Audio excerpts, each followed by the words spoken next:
কিছুক্ষণের অপেক্ষা, শিয়ালদা থেকে সেই মিছিল শুরু হবে চাকরি আলাদে।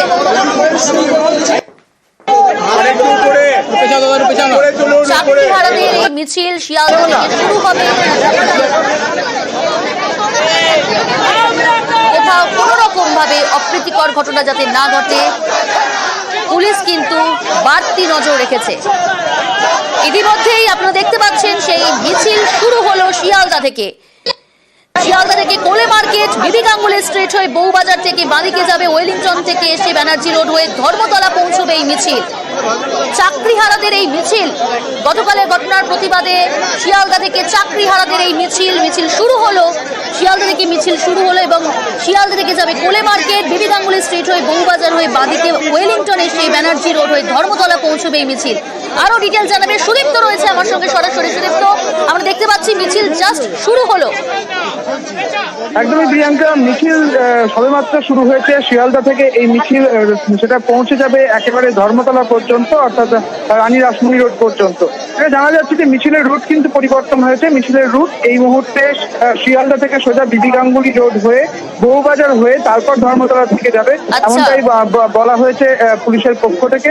কারণ আরো একটি সংগঠনে বেশ কয়েকটি সংগঠনের আরো অনেক সভা রয়েছে, সেই কারণেই এই মিছিলের রুট কিন্তু পরিবর্তন করা হয়েছে। এবং যে মিছিলের যাওয়ার কথা ছিল মৌলালি হয়ে, সেই রুট পরিবর্তন হয়ে ইতিমধ্যে বিবি গাঙ্গুলি হয়ে তারপর কোলে মার্কেট এবং বউবাজার হয়ে সোজা তা ধর্মতলা পর্যন্ত যাবে। প্রিয়াঙ্কা, পুলিশের নিরাপত্তা কতটা রয়েছে সুদীপ্ত, কি দেখা যাচ্ছে? গতকাল যে ঘটনা, বারবার বলছিলাম যে পুলিশের কাছে আজকে একটা চ্যালেঞ্জ। একদমই তাই, পুলিশের কাছে একটা চ্যালেঞ্জ এবং শান্তি রক্ষার চ্যালেঞ্জ কিন্তু পুলিশের কাছে। এবং পাশাপাশি চাকরিহারারা যে অভিযোগ করছিলেন গতকালের যে ঘটনার উপর তারা অভিযোগ করছিলেন, তাদের ওপর লাঠিচার্জ করা হয়েছে, তাদের লাথি মারা হয়েছে, অভিযোগ তারা করছেন। এবং তার ভিত্তিতেই আজকে এই প্রতিবাদ মিছিল তাদের। এবং এই প্রতিবাদ মিছিলে আজকাল নিরাপত্তা দেখা যাচ্ছে, নিরাপত্তা কিন্তু একদম টান করে রাখা রয়েছে কলকাতা পুলিশের পক্ষ থেকে। কলকাতা পুলিশের বেশ কয়েকজন আধিকারিক রয়েছেন এবং নিরাপত্তাও কিন্তু টান করে রাখা রয়েছে, যাতে কোনো রকম বিশৃঙ্খল না হয় কোনো পরিস্থিতি। এবং তুমি জানো যে সপ্তাহের একেবারে মধ্যে দাঁড়িয়ে রয়েছে এবং সেখানে যে যানজট এবং সেই যানজট যাতে কোনোভাবেই না হয় সেই বিষয়টা। সঙ্গে দেখো আমার অপর প্রতিনিধি বিশ্বজিৎ রয়েছে আমার সঙ্গে। বিষয়, তুমি যেখানে রয়েছে এই মুহূর্তে সেখানকার ছবিটা ঠিক কি? মিছিল শুরু হলো কিছুক্ষণ আগে, আমরা দেখাচ্ছি দর্শকদের।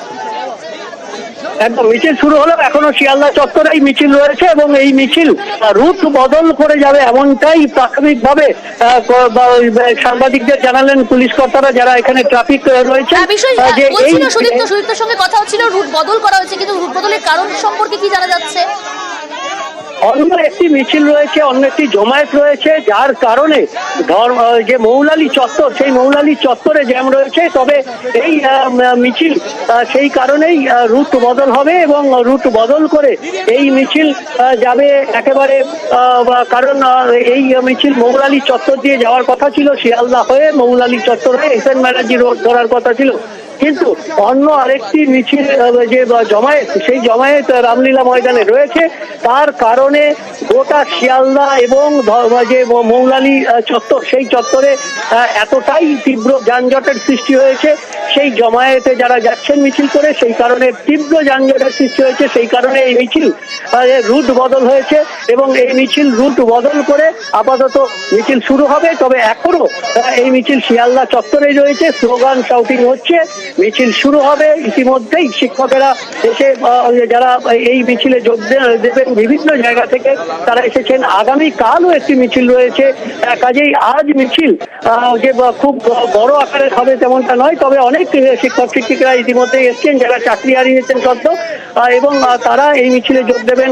গতকালের যে ঘটনা, সেই ঘটনা কসবার ঘটনার প্রতিবাদ, সেই প্রতিবাদে এই মিছিল যাবে আপাতত শিয়ালদা চত্বর থেকে একেবারে মৌলালির দিকে না গিয়ে এই মিছিল নিয়ে যাওয়া হবে কোলে মার্কেটের ভেতর দিয়ে একেবারে বউবাজার, অর্থাৎ বিবি গাঙ্গুলি স্ট্রিট।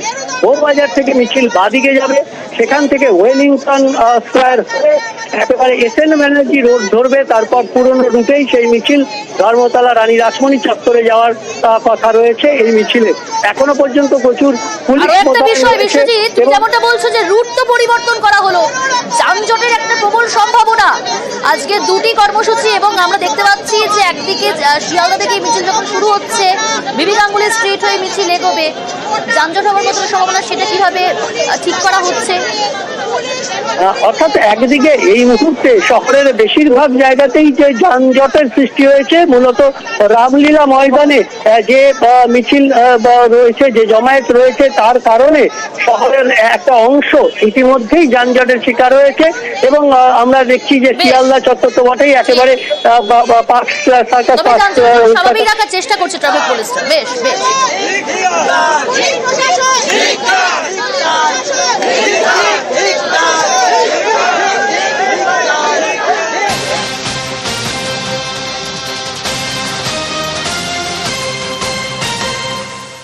যেমনটা বলছিলাম, মিটিং মিছিলে অবরুদ্ধ শহর। দেখুন কি পরিস্থিতি, সারি সারি গাড়ি দাঁড়ানো রয়েছে, বাস দাঁড়িয়ে রয়েছে। মধ্য কলকাতার একাধিক রাস্তায় যানজট, বন্ধ রয়েছে সিআইটি রোড, লেনিন সরণি, শিয়ালদা থেকে এমজি রোডের দিকেও গতি স্লথ। অমিত রয়েছে আমার সঙ্গে টেলিফোন লাইনে। অমিত, কি পরিস্থিতি? যানজট হয়ে রয়েছে এবং যান চলাচল কখন স্বাভাবিক হবে কি জানা যাচ্ছে? একাধিক সংগঠনের তরফে বিভিন্ন যে কর্মসূচি নেওয়া হয়েছে, একদিকে মিছিল, অন্যদিকে জমায়েত অবস্থান, সব মিলিয়ে মধ্য কলকাতা, শিয়ালদা এবং শিয়ালদা চত্বরকে বেস করে সংলগ্ন যে রাস্তাগুলো রয়েছে, মূলত রামলীলা ময়দানে জমায়েতের জন্য দারগা রোড, ক্যাকি রোড কার্যত অবরুদ্ধ হয়েছে। এমনকি মৌলালি থেকে ধর্মতলা আসাগামী যে লেনিন সরণি, সেখানেও কিন্তু যান চলাচল বন্ধ করে দিতে হয়। অন্যদিকে শিয়ালদা থেকে একটু আগে মিছিল শুরু হয়, স্বাভাবিকভাবেই এমজি রোডের উপরে কিন্তু ট্রাফিক প্রেশার বাড়ছে। স্বাভাবিকভাবে সংলগ্ন যে রাস্তাগুলো রয়েছে, শিয়ালদা বা শিয়ালদা সংলগ্ন যে রাস্তাগুলো রয়েছে, এসি কোচ রোড, দারগা রোড, ক্যাকি রোড, এমজি রোড, এই সমস্ত রাস্তার উপরে কিন্তু যথেষ্টভাবে কিন্তু যান চলাচলের প্রভাব পড়েছে। এবং ইতিমধ্যেই বিভিন্ন রাস্তা, বিশেষ করে হচ্ছে দারগা রোড, সিআইটি রোড, অন্যকে এসি কোচ রোড, একাংশ মৌলালি থেকে সুভাষ মল্লিক বাজার বা লেনিন সরণি, এই সমস্ত রাস্তাতে কিন্তু যান চলাচল এই মুহূর্তে বন্ধ রয়েছে। বেশ,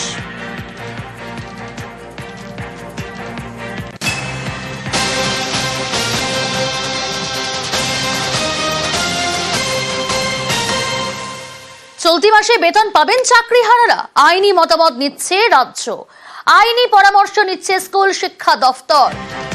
আরো ডিটেল আপনাদের জানাবো। সোমরাজ রয়েছে আমার সঙ্গে। সোমরাজ, স্যালারি রিকুইজিশন পোর্টালে চাকরিহারাদের নাম, কিন্তু নাম থাকলেও বেতন দিলে আদালত অবমাননা হবে না? দেখো, আপাতত এই আশঙ্কাতেই রয়েছে স্কুল শিক্ষা দপ্তরের কর্তারা, এবং সেই কারণেই কিন্তু আইনি মতামত নেওয়ার প্রক্রিয়া শুরু করেছে রাজ্য। স্যালারি রিকুইজিশন পোর্টালে যাদের চাকরি বাতিল হয়েছে, প্রায় 26,000 শিক্ষক ও শিক্ষাকর্মী, তাদের নাম থাকলেও তাদের কি স্যালারি এ মাসের দেওয়া হবে? তার কারণ সুপ্রিম কোর্টের রায় যেটা গত সপ্তাহে হয়েছে, এবং সেক্ষেত্রে রাজ্য স্কুল শিক্ষা দপ্তরের কর্তারা মনে করছেন এই পরিস্থিতিতে চাকরিহারা শিক্ষকদের বা শিক্ষাকর্মীদের বেতন দিলে সেক্ষেত্রে কন্টেম্প্ট অফ কোর্ট বা আদালত অবমাননা হতে পারে। কিন্তু নবান্নের উচ্চ পর্যায়ের আধিকারিকদের মতে, যেহেতু বর্তমানে রাজ্য সরকার রিভিউ পিটিশনে যাচ্ছে সুপ্রিম কোর্টের রায়ের পরিপ্রেক্ষিতে, সেক্ষেত্রে রাজ্যের কাছে এখনো মধ্যে 30 দিনের সময় রয়েছে। তাই যেহেতু গোটা বিষয়টি আইনি প্রক্রিয়ার মধ্যে রয়েছে, তাই আইনগতভাবে চাকরিহারাদের বেতন দিতে কোনো অসুবিধা নেই।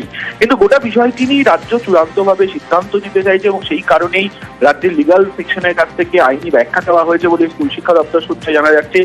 অন্যদিকে তুমি জানো, 17 তারিখে মধ্যশিক্ষা পর্ষদের তরফে যে আপিল করা হয়েছে সুপ্রিম কোর্টে, তার শুনানি রয়েছে। তাই রাজ্য সরকারের কাছেও এই যে স্যালারি রিকুইজিশন পোর্টাল, তা সেটিও খোলা থাকবে 17 তারিখ পর্যন্ত। তাই সেক্ষেত্রে রাজ্যের কাছে 17 তারিখ পর্যন্ত সময় আছে, এবং মনে করা হচ্ছে 17 তারিখের পরেই পরবর্তী সিদ্ধান্ত রাজ্য নিতে পারবে এই চাকরিহারা শিক্ষক ও শিক্ষাকর্মীদের বেতনের প্রেক্ষিতে। তবে আপাতত আইনি মতামত দিচ্ছে রাজ্য।